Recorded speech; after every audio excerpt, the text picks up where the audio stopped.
This is something that we are going to debut after 49er football games every single week throughout the year. It's a little something we call Brockster's Millions. It's time for Brockster's Millions. You can have $1 million right now and forget the whole thing. Or you can go for the big one, Booster.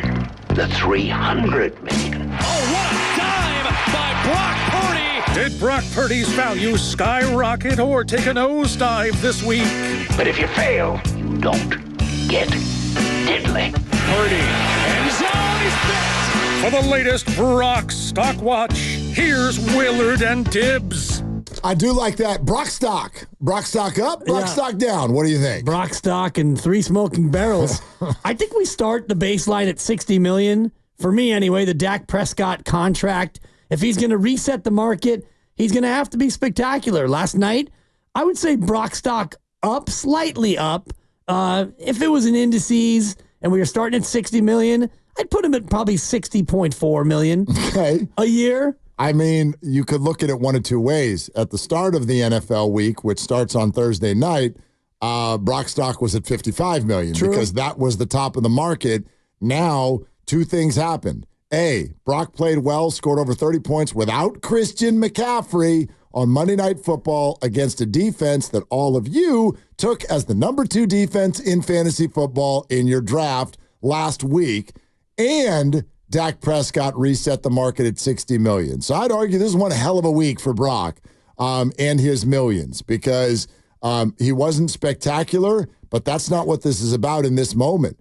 The market went from 55 to 60, and Brock went out there and went on 8 straight scoring drives against a defense that we all really, really respect.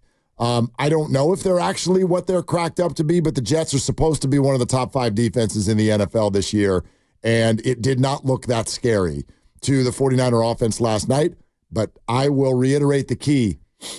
Without Christian McCaffrey, that's why stock went up this particular week. Without Christian McCaffrey, Brock's offense still moved. Let's see him do it without the laminated play sheet. Then I'd be really impressed. Why? But why does he have to do that? He doesn't. Laminated play sheet's not going anywhere. Well, not having Christian McCaffrey, a guy who probably would have been at least a little bit rusty, having not played at all in the preseason. This is not peak McCaffrey, and you didn't have him. And so instead you had a guy with fresh legs who ran the ball 28 times and was mostly unstoppable. So, yeah, the name was different, but the efficiency was the same. I'm looking at the number, passer rating of 89.9. Not spectacular, but it didn't have to be. QBR, which is ESPN's metric, he had the 5th best game in QBR. There you go. Behind only Derek Carr, Baker Mayfield, Anthony Richardson, and the aforementioned Josh Allen. And I wonder what that rating would have been if Brandon Ayuk had held onto a ball in his breadbasket. Exactly. Probably would have been close to the top. Top 3. Yep. There's no doubt about it. So, yeah, I that's the way I kind of look at it, especially because the thought is that Christian McCaffrey is his emergency break glass guy. It's not just that he can run the ball really well, but Christian is such a factor in the pass game. Now, Mason spent a lot of work this offseason trying to learn how to catch the ball and run routes, and I know he had one really nice 3rd down conversion, but that was it. Like, when I look at an NFL quarterback, that's what I want to look at. I want to look at how involved are your wide receivers, because that's what young quarterbacks struggle to do. If they're checking down all over the place, it's running backs, it's tight ends. It's like Isaiah Likely the other night with Lamar. Dink. But if you're able to, and this is what Jaden Daniels needs to do next, like he had a really nice opener, but his wide receivers were almost not involved at all. Go through the 49er receiving chart. 12 catches. George Kittle had 2. Had 4. Kyle Juszczyk had 2. And Jordan Mason had 1. His wide receivers caught 12 of his 19. 12 of the 19. Completions. That's somebody who is pushing the ball downfield a little bit.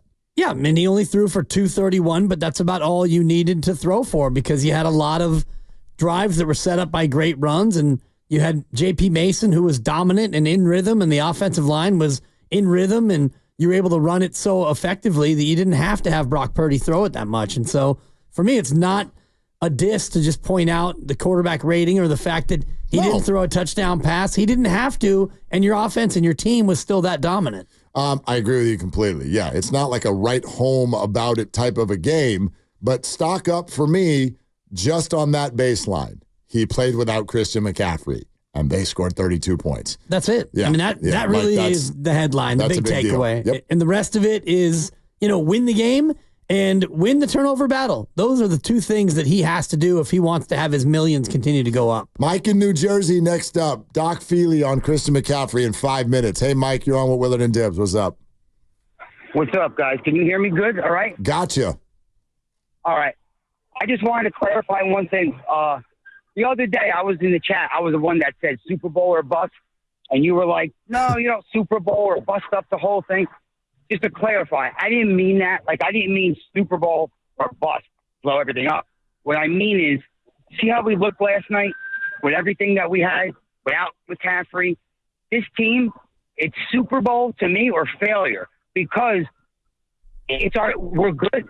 We're a championship level team.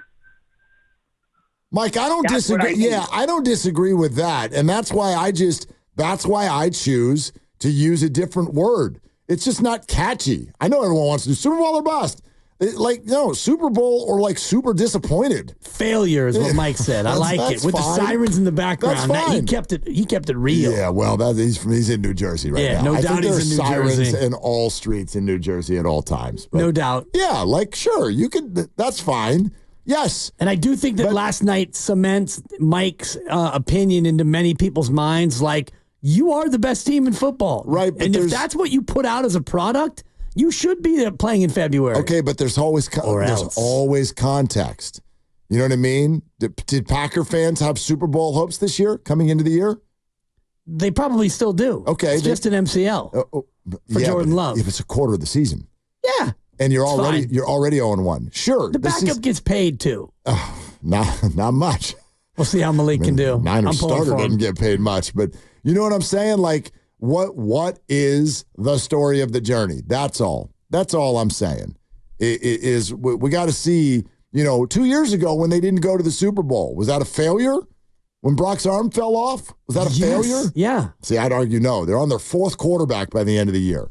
It was insane that they made it that far. Well, everybody thought that they had the better team than the Eagles that day. Not everybody. Sure didn't. I don't even remember who was favored in that game. The Eagles. It was in Philly. So not everybody thought that they were going to win. They were supposed to lose.